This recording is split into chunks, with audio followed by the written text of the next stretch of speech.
الرجيم بسم الله الرحمن الرحيم الحمد لله رب العالمين الصلاة والسلام على أشرف الأنبياء والمرسلين سيدنا ونبينا ومولانا أبي القاسم محمد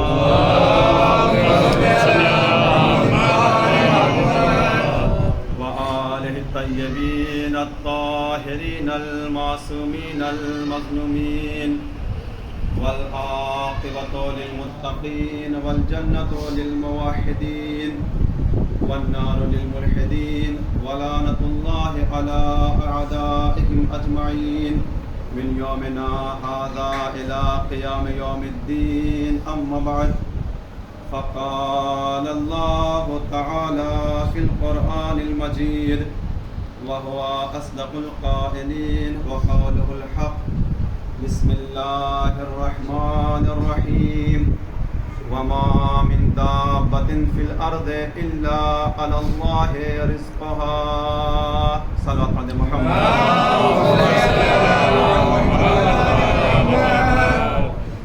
ارباب مدانش، ارباب فہم و ذکا، صاحبان ایمان، مولا علی کے ماتم داروں، مولا علی کے چاہنے والوں، مولا علی کے سوگواروں، 19 رمضان المبارک کا دن گزر چکا. شب 20 رمضان المبارک ہے اور آپ حضرات مولا علی کے غم میں شریک ہو کر فرش عزا پر بیٹھنے کا شرف حاصل فرما رہے ہیں. آپ فرش عزا پر اس لیے آئے ہیں کہ آپ کو مولا علی سے محبت ہے. آپ مولا علی کا کلمہ پڑھنے والے ہیں. آپ کو معلوم ہے کہ جب فرش عزا پہ جائیں گے تو مولا کا ہی ذکر ہوگا، اللہ کا ذکر ہوگا، رسول کا ذکر ہوگا، مولا کا ذکر ہوگا.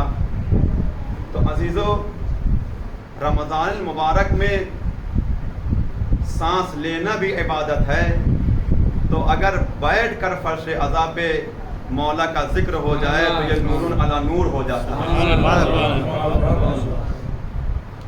میں نے آپ کے سامنے بطور عنوان 12ویں پارے کی پہلی آیت کا ٹکڑا آپ کے سامنے پیش کیا ہے.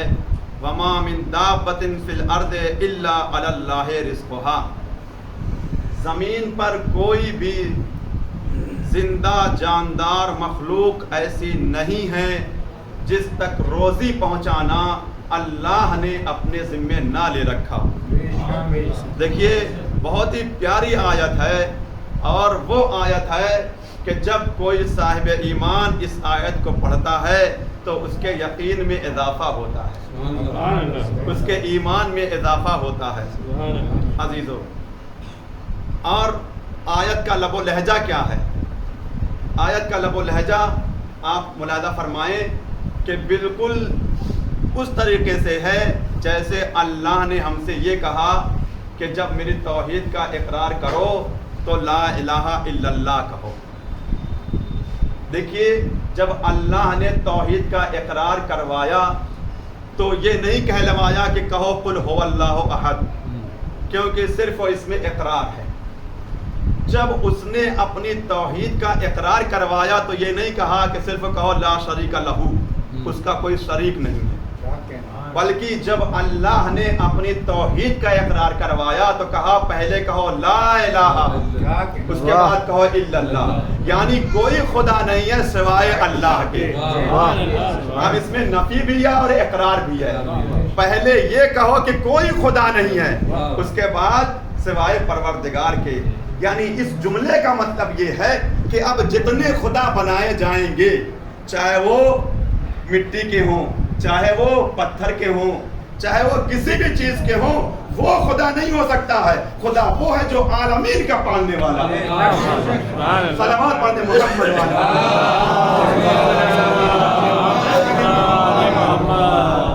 جیسے کلمہ کہلوایا گیا ہے ہم سے ویسے ہی اس آیت میں ہے وما من دابۃ فی الارض الا علی اللہ رزقھا، زمین پر کوئی بھی زندہ جاندار مخلوق ایسی نہیں ہے جس تک روزی پہنچانا اللہ نے اپنے ذمہ نہ لے رکھا ہو۔ تو اب جب اللہ نے ذمہ داری لے رکھی ہے تو پھر ہمیں گھبرانے اور پریشان ہونے کی بات نہیں ہے، ہمیں مطمئن رہنا چاہیے، ہمیں اطمینان حاصل کر لینا چاہیے، تو روزی اللہ پہنچائے گا۔ عزیزو، اب اسی آیت کے ذیل میں اپنی بات کو آگے بڑھاؤں کہ ابھی اور بھی اس کے ذیل میں روزی کے سلسلے ہی سے ہی بات ہوگی، اور یہ بھی جو میں آپ کے سامنے پیش کرنے جا رہا ہوں کہ مولانا اور مترجم قرآن، مفسر قرآن علامہ ذیشان حیدر جوادی علی اللہ مقامہ، اللہ ان کے اوپر اپنی رحمتیں نازل فرمائے، اپنی کتاب میں وہ لکھتے ہیں، یہ جو میں آپ کے سامنے پیش کرنے جا رہا ہوں، کہ معصوم کے ساتھ ایک ان کا قریبی، معصوم کے ساتھ کوئی بھی ایک انسان دسترخوان پر ان کے ساتھ بیٹھا ہوا ہے، تو معصوم کے سامنے دسترخوان پر بہت لذیذ نعمتیں رکھی ہوئی ہیں۔ تو اس سے دیکھیے دو تین باتیں میں آپ کے سامنے واضح کر دوں گا کہ ایک وہ کہ جن کو قرآن مجید در اہل بیت سے نہیں ملا ہے تو ان کا کیا ہوتا ہے، وہ آیت کا مطلب کچھ اور نکال لیتے ہیں۔ تو لذیذ غذائیں رکھی ہوئی ہیں، تو ایک مرتبہ وہ کہتا ہے کہ جتنی زیادہ لذیذ غذائیں ہوں گی اتنا ہی زیادہ سخت امتحان ہوگا۔ تو آقا کیا آپ کو حساب و کتاب کا خیال نہیں ہے؟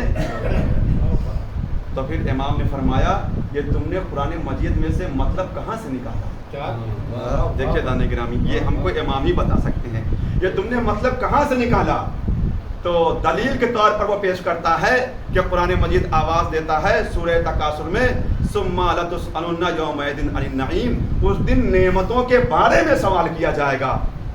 تو پھر ایک مرتبہ امام نے کہا کہ تمہیں لگ رہا ہے قرآن مجید کا صحیح علم نہیں ملا ہے، یہاں جو تم نے دلیل پیش کی ہے وہ اس کے لیے نہیں ہے، نعمتوں کے بارے میں اللہ سوال کرے گا، تو پھر یہاں پر جو لفظ نعیم استعمال کیا ہے وہ یہ نعمتیں نہیں ہیں، وہ نعمتیں ہم اہل بیت علیہ السلام ہیں۔ روز قیامت پروردگار عالم اہل بیت کی محبت کے بارے میں تم سے ضرور سوال کریں گے۔ جس نے ہم کو کھلایا ہے وہ کیا حساب و کتاب لے گا؟ اب دیکھیے بات کو اور زیادہ آگے بڑھا دوں کہ رمضان مبارک کا مہینہ ہے، اللہ نے اپنے روزے داروں کو مہمان بنایا ہے۔ جب آپ کہیں پر کسی کے مہمان جاتے ہیں بن کر، دسترخوان پہ میزبان کھانا لگا دیتا ہے، آپ نے کھانا تناول فرمایا تو کھانا کھانے کے بعد میزبان یہ نہیں کہتا آپ نے 2 گلاس واٹر پیا ہے، آپ نے اتنی کولڈ ڈرنک پی ہے، آپ نے اتنی بوٹی کھائی ہے، یعنی وہ اپنے مہمان سے حساب و کتاب نہیں لیتا ہے۔ تو عزیزان گرامی، اب مجھے کہنے دیجیے اللہ نے مہمانوں کو اپنے دسترخوان پر بلایا ہے۔ افطار کے وقت جو دسترخوان سجا ہوتا ہے وہ کسی بندے کا نہیں ہوتا ہے، وہ اللہ کا ہوتا ہے۔ جو جتنا کھاتا چلا جائے گا اس سے اللہ حساب و کتاب نہیں لے گا۔ صلوات پڑھیں محمد۔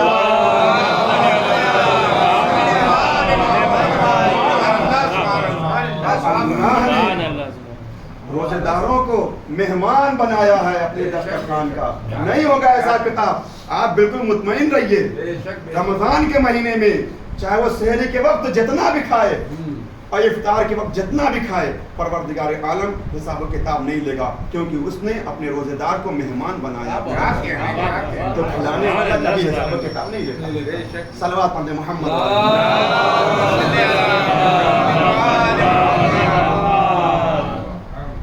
تو اللہ نے قرآن مجید میں یہ اعلان کر دیا وَمَا مِن دَابَّةٍ فِي الْأَرْضِ إِلَّا عَلَى اللَّهِ رِزْقُهَا، زمین پر کوئی بھی زندہ جاندار مخلوق ایسی نہیں ہے جس تک روزی پہنچانا اللہ نے اپنے ذمے نہ لے رکھا ہو۔ اس آیت کے ذیل میں آپ کے سامنے پیش کروں کہ جناب سلیمان سمندر کے کنارے بیٹھے ہوئے تھے، اتنی دیر میں آپ نے کیا دیکھا کہ ایک چونٹی آئی اور اس چونٹی کے منہ میں ایک دانہ تھا، اور بالکل سمندر کے کنارے آئی، اتنے میں ایک مچھلی سمندر سے نکلی، اس نے اپنے منہ کو کھولا اور وہ چونٹی اس مچھلی کے منہ میں چلی گئی۔ تو جو فرما رہے ہیں اب جب وہ مچھلی اندر گئی، پانی کے اندر وہ چلی گئی، تو جناب سلیمان بہت دیر تک وہاں پہ بیٹھے رہے، اتنی دیر تک تو بیٹھے رہے کہ دوبارہ وہ مچھلی واپس آئی. اس نے اپنے منہ کو کھولا, چونٹی باہر نکلی.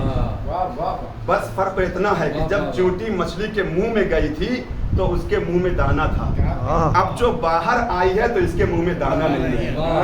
اب جناب سلیمان جانتے تو ہیں مگر واقعے کو رقم کرنا ہے. جناب سلیمان آگے بڑھے, اے چونٹی یہ مجھے بتاتی جا کہ آخر یہ ماجرا کیا ہے. جب تو مچھلی کے منہ میں گئی تھی تو تیرے منہ میں ایک دانا تھا, اور جب باہر آئی ہے تو تیرے منہ میں دانا نہیں ہے. تو چونٹی پلٹ کر آواز دیتی ہے, اے اللہ کے نبی, آپ کو علم غیب ہے, آپ جانتے ہیں, مگر آپ نے پوچھا ہے تو میں آپ کو بتائے دیتی ہوں کہ روزی دینے والا اللہ ہے. چونکہ روزی دینے کی ذمہ داری اللہ نے اپنے اوپر لی ہے, اس لیے سمندر کے اندر پتھریلے غار ہیں اور ان غاروں میں پتھروں کے ٹکڑے ہیں. تو پتھروں کے درمیان اللہ نے ایک ایسا کیڑا پیدا کیا ہے جس کے ہاتھ ہیں نہ پیر ہیں. چونکہ اللہ نے روزی پہنچانا اپنے ذمہ لے رکھا ہے, لہذا اس کیڑے تک روزی اللہ تعالیٰ میرے ذریعے سے پہنچاتا ہے, میرے ذریعے سے پہنچاتا ہے. تو عزیزان گرامی, اب تو بات واضح ہو گئی نا, اب تو بندوں کو پریشان نہیں ہونا چاہیے. جب وہ ایک مجبور کیڑے کو جو سمندر کی تہوں میں پایا جاتا ہے اس تک روزی پہنچا رہا ہے, تو کیا وہ اپنے بندوں کو روزی نہیں پہنچائے گا؟ صلوات پڑھ دے محمد والے.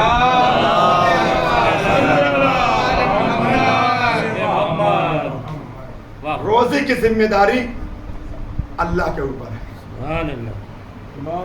لیکن عزیزان گرامی, بات اور آگے آئے گی کہ اللہ نے اپنے ذمے روزی دینا لیا ہے. نماز عشاء کے بعد جو تعقیب پڑھی جاتی ہے اس میں یہی ہے کہ اللہم انہو لیس لی علم, اے پالنے والے خدا مجھے یہ نہیں معلوم ہے کہ میری روزی کہاں پر ہے. توجہ چاہتا ہوں, مجھے یہ نہیں معلوم ہے میری روزی کہاں پر ہے, آسمان پر ہے, زمین پر ہے, ہندوستان میں ہے یا کسی اور ملک میں ہے, دلی شہر میں ہے یا حیدرآباد شہر میں ہے. اے پروردگار مجھے معلوم نہیں ہے, لیکن میں تجھ سے دعا کرتا ہوں پالنے والے خدا مجھے روزی تلاش کرنے میں دشواریاں زیادہ نہ آئے, آسانی سے مجھے روزی مل جائے. دیکھیے دانے گرامی, نماز عشاء کے بعد جو دعا پڑھی جاتی ہے اس کا مطلب یہی ہے. اس کے بعد دعا کرنے والا دعا کرتا ہے پروردگار مجھے وسیع روزی عطا فرما.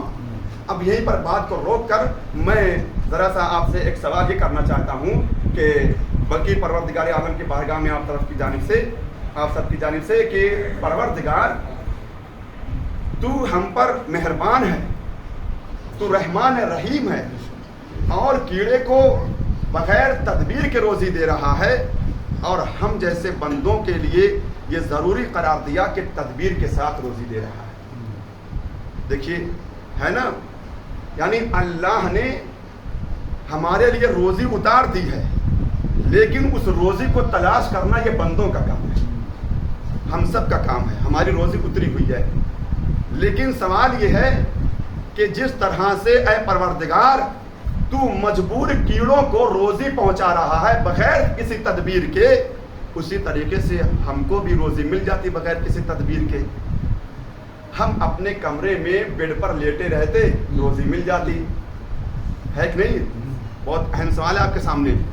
ہم آرام سے اپنے کمرے میں ہوتے, اپنے گھر پر ہوتے, ہمیں روزی ملتی رہتی. یہ کیا مطلب ہے صبح اٹھ رہے ہیں, نہا دھو رہے ہیں, نہانے کے بعد آفس جا رہے ہیں, تلاش کر رہے ہیں, کبھی اس دکان پر کبھی اس بازار میں, تو یہ سب کرنے کی کیا ضرورت تھی؟ تو پروردگار کیا ہم اس کیڑے سے بھی یعنی کیا نام ہے بیکار ہیں کہ کیڑوں کو تو روزی پہنچا رہا ہے بغیر تدبیر کے, اور ہم کو تدبیر کے ساتھ روزی دے رہا ہے. تو آواز قدرت آئے گی کہ اگر میں نے تم کو اس کیڑے کی طرح مجبور پیدا کیا ہوتا تم کو بھی بغیر تدبیر کے روزی دیتا, مگر میں نے تم کو با اختیار پیدا کیا ہے, تم کو ہاتھ اور پاؤں دیے ہیں, میں نے تم کو عقل دی ہے, میں نے تم کو مضبوط بنایا ہے, لہذا میری ذمہ داری یہ ہوتی ہے جو جتنا مجبور ہوتا ہے اس کی تدبیر گھٹا دیتا ہوں, جو جتنا با اختیار ہوتا ہے اس کی تدبیر بڑھا دیتا ہوں. محمد والے محمد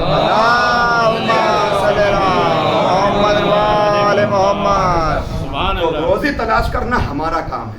روزی اتر چکی ہے. جو بچہ پیدا ہوتا ہے تو وہ اپنی روزی لے کر پیدا ہوتا ہے, لیکن تلاش کرنا اللہ نے یہ بندوں پر واجب قرار دیا ہے. اچھا, ایک موقع ایسا تھا اللہ نے بندوں کو بھی بغیر تدبیر کے روزی دے دی. وہ موقع یاد کیجئے. وہ کون سا موقع ہے کہ جناب موسیٰ کی قوم, ایک دائرہ اللہ نے بنا دیا تھا کہ ان کے اس دائرے کے اندر رہنا, جو تم چاہو گے بغیر کسی تدبیر کے تم کو روزی ملے گی. تو ان کے لیے بھنا ہوا پرندہ آتا تھا. سمجھ رہے ہیں دانی گرامی, یہ قرآن مجید کی بات میں آپ کے سامنے پیش کر رہا ہوں. تو بغیر تدبیر کے بندوں کو اللہ نے ایک مرتبہ روزی دی, مگر جب بغیر تدبیر کے روزی مل رہی تھی تو ایک مرتبہ وہی لوگ کہنے لگے, اے موسیٰ یہ کیا ہم لوگوں کو پرندوں کا بھنا ہوا گوشت تو اللہ کھلا رہا ہے, ہم کو لہسن چاہیے, پیاز چاہیے, یہ چاہیے, وہ چاہیے. عزیزان گرامی, اب آپ نے ملاحظہ فرمایا تو اللہ نے اسی کے بعد سے, چونکہ ان لوگوں نے نعمت ملنے کے بعد نعمت کی قدر نہیں کی, لہذا اللہ نے کہا اب میں تمہیں بتاتا ہوں بغیر تدبیر کے تم کو روزی نہیں دوں گا. جب تم محنت کر کے روزی کماؤ گے تب تمہیں احساس ہوگا کہ روزی کی کیا اہمیت ہوتی ہے, نعمت کی کیا اہمیت ہوتی ہے. صلوات پڑھیں محمد والے محمد.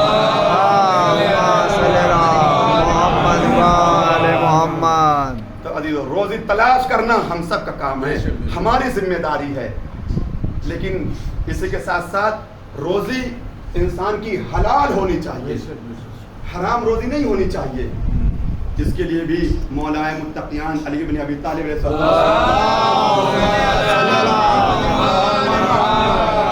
بہت ہی بہترین واقعہ مولانا سید غلام مسکی تابہ سرا, اللہ ان کو قریب کے رحمت کرے, انہوں نے اپنی کتاب میں لکھا ہے کہ مولا کائنات علیہ السلام عبادت کرنے کے لیے مسجد کوفہ میں آئے اور ایک گھوڑے پر سوار آئے. اب مولا کائنات نے یہ چاہا کہ میں جتنی دیر مسجد میں نماز پڑھوں گا تو یہ گھوڑا کہاں پہ باندھا جائے گا, لہذا وہاں پہ ایک آدمی کھڑا ہوا تھا. تو امام نے اس سے کہا کیا تم اتنی دیر میرے گھوڑے کی حفاظت کرو گے جتنی دیر میں نماز پڑھ لوں, نماز سے فارغ ہو کر میں آ جاؤں گا اور میں اپنا گھوڑا لے لوں گا, لیکن اتنی دیر کے لیے تم اجرت کیا لو گے؟ توجہ چاہتا ہوں, تمہاری اجرت کیا ہوگی؟ اب وہ جسے مولا علی سے ملنا ہو اس نے اجرت بھی طے نہیں کی, کہا کہ میں مولا حفاظت کروں گا.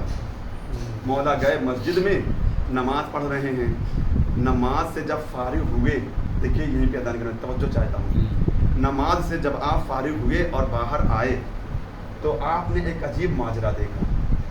وہ کیا ماجرا دیکھا کہ جس سے امید تھی کہ یہ بھاگ جائے گا وہ وہیں پہ کھڑا ہوا تھا, اور جس سے امید تھی کہ نہیں بھاگے گا وہ وہاں سے بھاگ چکا تھا. توجہ نہیں فرمائی آپ نے, یعنی گھوڑے سے یہ امید ہے کہ یہ بھاگ جائے گا مگر وہ گھوڑا وہیں پہ کھڑا ہوا تھا. آدمی سے امید ہے کہ نہیں بھاگے گا, وہ بھاگ چکا تھا. اب سنیے, یہاں سے میں تھوڑا سا جوڑ دیتا ہوں کہ جب وہ آدمی بھاگنے لگا ہوگا, اور جب وہ بھاگا تو ایسا نہیں ہے کہ اکیلا بھاگ گیا, بلکہ گھوڑے کی لگام لے کر بھاگا, گھوڑے کی لگام لے کر بھاگا. اب دیکھیے جب وہ آدمی جانے لگا ہوگا تو اس نے سوچا ہوگا کہ یہ گھوڑا ہو کے جانور ہو کے یہاں پہ کھڑا ہوا ہے, تو اب یہ جانور نہیں رہا بلکہ یہ آدمی ہو گیا. اب جب کہ میں آدمی ہو کے یہاں سے بھاگ رہا ہوں تو اب میں آدمی نہیں رہا بلکہ جانور ہو گیا. لہذا جب یہ آدمی ہو گیا تو اسے لگام کی ضرورت نہیں ہے, میں جانور ہو گیا تو مجھے لگام کی ضرورت ہے, لہذا وہ لگام بھی اپنے ساتھ لے کر چلا گیا. اب جب وہ لگام لے کر چلا گیا, مولا اپنے گھر پہ آئے اور اپنے غلام کو آواز دی کہ دیکھو میرے گھوڑے کی لگام کوئی لے کر چلا گیا ہے, ذرا کوئی لگام خرید کے لے کر آؤ. اب یہ بازار میں گیا, مولا کا چاہنے والا مولا کا غلام جب مولا کا غلام بازار میں پہنچا تو یہ آواز لگا رہا تھا، ہے کوئی اس لگام کا خریدنے والا؟ توجہ چاہتا ہوں، ہے کوئی اس لگام کا خریدنے والا؟ مولا کا غلام قریب گیا، کہا کتنے میں بیچ رہے ہو؟ کہا 2 درہم۔ کہا 2 درہم میں۔ فوراً جو ہے 2 درہم دیا اور لگام کو دے دیا۔ اب اس رات مولا کا غلام امام کی خدمت میں، تو امام دیکھ کر اس کو مسکرائے، اور مسکرانے کے بعد یہ پوچھا، اچھا یہ بتاؤ تم نے دام لگائے تھے یا اس نے خود کہا تھا؟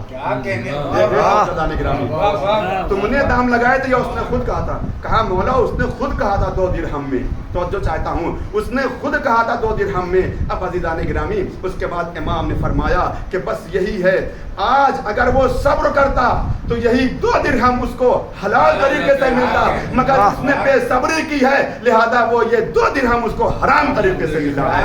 صلوات علی محمد اللہم صلی علی محمد و آل محمد۔ تو عزیزان گرامی، یعنی انسان کی روزی بھی حلال ہونی چاہیے۔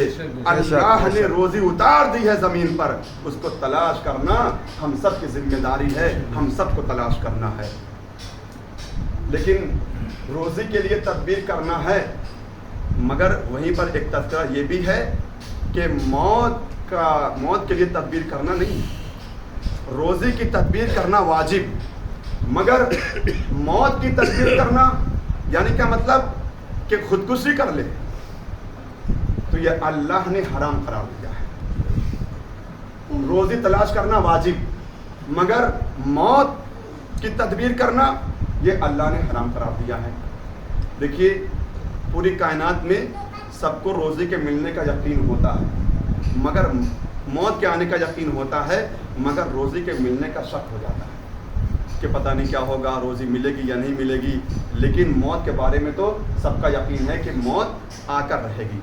عزیزو، تو اللہ بھیجنے والا ہے، جو روزی بھیجنے والا ہے وہی موت بھی بھیجنے والا ہے، جو موت بھیجنے والا ہے وہی روزی بھی بھیجنے والا ہے۔ تو پیغمبر اسلام نے ارشاد فرمایا ہے کہ جس طرح روزی تمہارا پیچھا کرتی ہے ویسے ہی موت تمہارا پیچھا کرتی ہے، اور جس کے لیے روزی بھیجی گئی ہے اس تک روزی پہنچ کر رہے گی، اور جس کے لیے موت بھیجی گئی ہے اس تک موت پہنچ کر رہے گی۔ دنیا کی کوئی طاقت روک نہیں سکتی۔ یہ پیغمبر اسلام نے ارشاد فرمایا ہے۔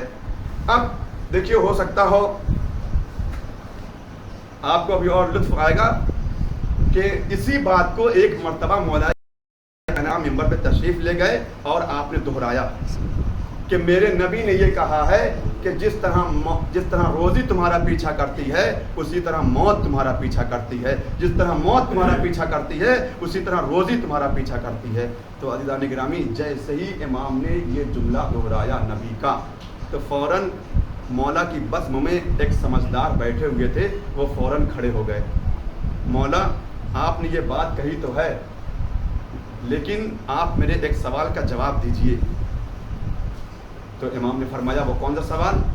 کہا میں یہ سوچ رہا ہوں کہ اگر کسی انسان نے موٹے موٹے پتھروں سے ایک ایسا کمرہ بنا لیا کہ جہاں پر سوئی کی نوک کے برابر سوراخ نہیں ہے تو وہاں پر روزی پہنچانے والا فرشتہ پہنچے گا کیسے؟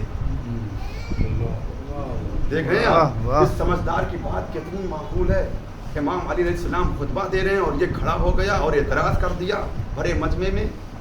وہ کہتا ہے مولا، میں یہ سوچ رہا ہوں کہ ایک انسان نے موٹے موٹے پتھروں سے ایک ایسا کمرہ بنا لیا اور جہاں پر سوئی کی نوک کے برابر سوراخ نہیں ہے اور وہ اس کمرے میں بیٹھ گیا تو اب روزی پہنچانے والا فرشتہ پہنچے گا کیسے؟ اب یہ سمجھدار، کیا نام ہے، ایسا نہیں کہ یہاں پہ ایسے بھی سمجھدار ہوں گے کہ جو بات کو نہ سمجھتے ہوں گے۔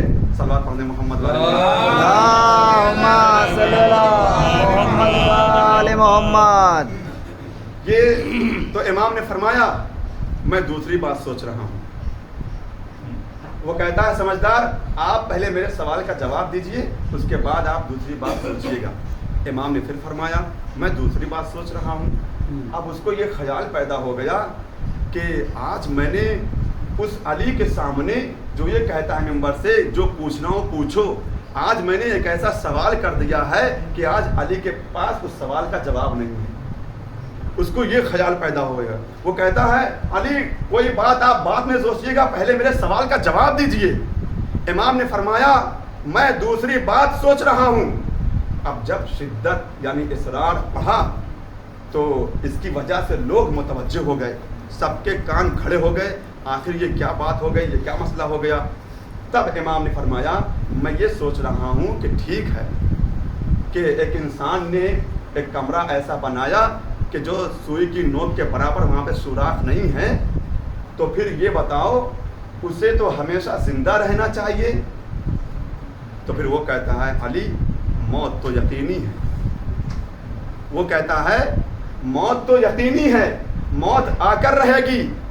تو ایک مرتبہ امام نے مسکرا کے فرمایا کہ یہ کیسا تمہارے یقین کا تضاد ہے کہ تم کو یہ معلوم ہے کہ موت کا فرشتہ جہاں پر سوئی کی نوک کے برابر سوراخ نہیں ہے, موت کا فرشتہ یعنی ملک الموت راستہ بنا سکتا ہے, جبکہ اسی اللہ کا بھیجا ہوا فرشتہ ہے وہ. تو کیا اسی اللہ کا بھیجا ہوا فرشتہ جو روزی پہنچانے والا ہے وہ اس کمرے میں راستہ نہیں بنا سکتا ہے؟ یہ کیسا یقین کا تضاد ہے کہ موت کے آنے کا یقین ہے اور روزی کے ملنے کا شک ہے. صلوات پڑھ دیں محمد اللہم صلی علی محمد وآل محمد. تو عزیزان گرامی, جس طرح ہمیں موت آنے کا یقین ہے اسی طریقے سے روزی ملنے کا بھی یقین ہونا چاہیے. عزیزو, بس میں آخری بات اور اس کے بعد پھر مجلس کو تمام کر دوں گا, وہ چوتھے امام کے حوالے سے کرنا چاہتا ہوں کہ دعائیں ابو حمزہ شمالی. ہو سکتا میں نے اس سے پہلے جب خمسہ پڑھا تھا تو اس میں یہ جملہ پڑھا تھا, لیکن آج پھر تاکید کے ساتھ پڑھ دیتا ہوں کہ چوتھے امام نے ارشاد فرمایا اللہم اخرج حب الدنیا من قلبی واجمع بینی و بین المصطفیٰ وآلہ خیرت کا من خلقک. اے پالنے والے خدا, میرے دل سے دنیا کی محبت کو نکال دے اور میرے دل میں اہل بیت علیہ السلام کی محبت کو جمع کر دے جو تیری مخلوقات میں سب سے بہترین مخلوق ہے. یعنی روزے داروں کو, مولا کے چاہنے والوں کو یہ دونوں دعا ضرور کرنی چاہیے عزیزان گرامی کہ پالنے والے خدا میرے دل میں اہل بیت علیہ السلام کی محبت کو جمع کر دے, اس لیے کہ تمام مخلوقات میں سب سے بہترین مخلوق اہل بیت علیہ السلام ہے. اگر دل میں دنیا کی محبت ہوگی تو اہل بیت علیہ السلام کی محبت نہیں ہوگی, اگر اہل بیت علیہ السلام کی محبت ہوگی تو پھر دنیا کی محبت نہیں ہوگی. عزیزان گرامی, اس کا فلسفہ ہمیں کربلا کے میدان میں جناب حر نے بتایا ہے کہ جب تک دل میں دنیا کی محبت باقی تھی کہ ادھر سے یزید کی طرف سے سرداری ملتی رہے گی, ادھر سے دولت ملتی رہے گی, لیکن عزیزان گرامی جب صبح عاشور نمودار ہوئی ہے, جب جناب حر کے دل سے دنیا کی محبت نکل گئی, تو اب جب مولا حسین کی خدمت میں آ کر اپنے سر کو جھکایا ہے تو اب جناب حر کے دل میں مولا حسین کی محبت ہے, یعنی اہل بیت علیہ السلام کی محبت ہے. یہ تو جناب حر نے ہم کو بتایا, یہ کربلا کے میدان میں ہم کو درس دیا ہے. عزادارو, مجلس کو یہیں پہ تمام کیا, مگر ہائے عزادارو, جن اہل بیت علیہ السلام کے اتنے زیادہ فضائل ہیں, ان اہل بیت پر ظالموں نے بے پناہ ظلم و ستم ڈھائے. عزادارو, پیغمبر اسلام بھی اس دنیا میں نہیں رہے, بی بی سیدہ بھی اس دنیا میں نہیں رہی, اور اس کے بعد مولا کائنات علیہ السلام جو تن تنہا ہیں, عزاداروں بہت مظلوم ہیں, اور اپنی مظلومیت پر مولا کائنات نے گریہ بھی کیا ہے. مولا کائنات علیہ السلام ہیں جنہوں نے کبھی جناب رسول خدا کا ماتم کیا, پیغمبر اسلام پر آنسو بہائے, اور کبھی رسول کی پیاری بیٹی پر آنسو بہائے, اور ان سب سے کہیں زیادہ مظلومہ عزاداروں جناب زینب سلام اللہ علیہ, اس لیے کہ جناب زینب سلام اللہ علیہ وہ خاتون ہیں اہل بیت میں, اہل حرم میں, کہ جنہوں نے بچپنے سے ہی مصیبتوں کو سہا ہے. پیغمبر اسلام کا جنازہ اپنی آنکھوں سے دیکھا. کس نے؟ جناب زینب سلام اللہ علیہ نے.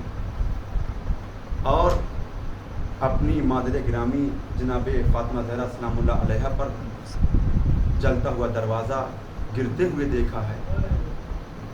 عزاداروں، اور اس کے بعد سب یہ مصیبت آن پڑی کہ رمضان المبارک میں وہ مصیبت آئی کہ بابا کے سر اقدس پر ضربت لگی ہوئی ہے اور خون کا فوارہ ہے، اور جناب زینب نے اس منظر کو بھی دیکھا.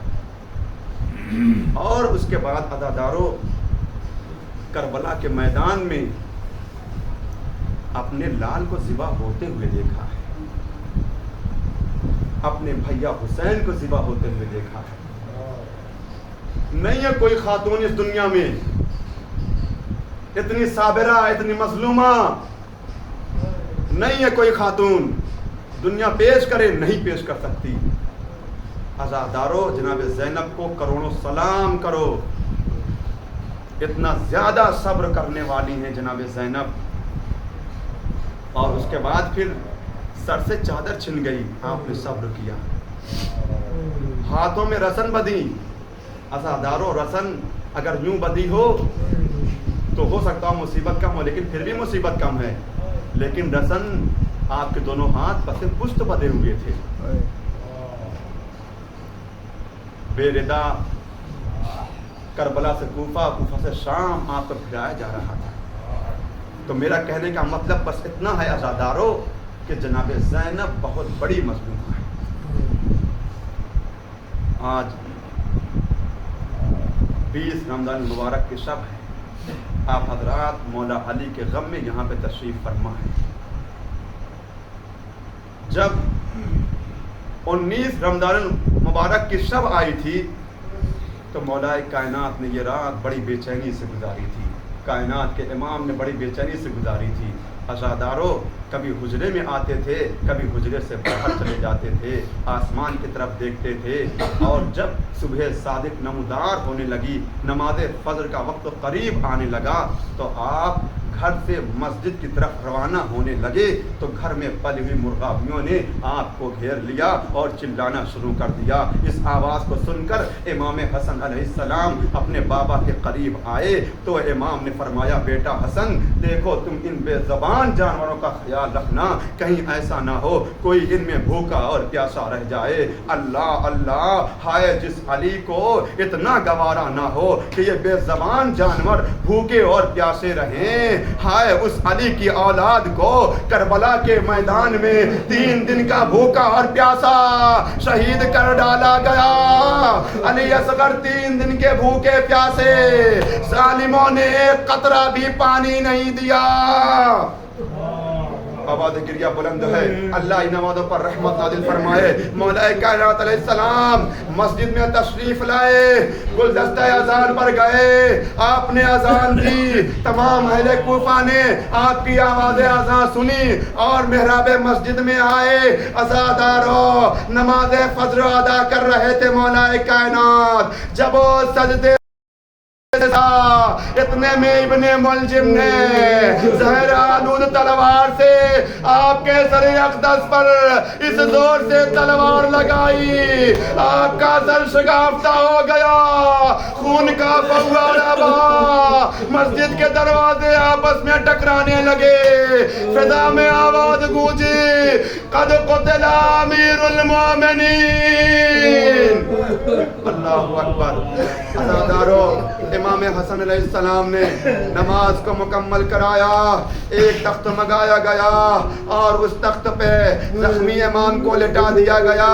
چاہنے والے پیچھے پیچھے گھر کی طرف جا رہے ہیں زخمی امام. عزادار ہو، جب گھر قریب آیا مولا کائنات نے امام حسن کو قریب بلایا.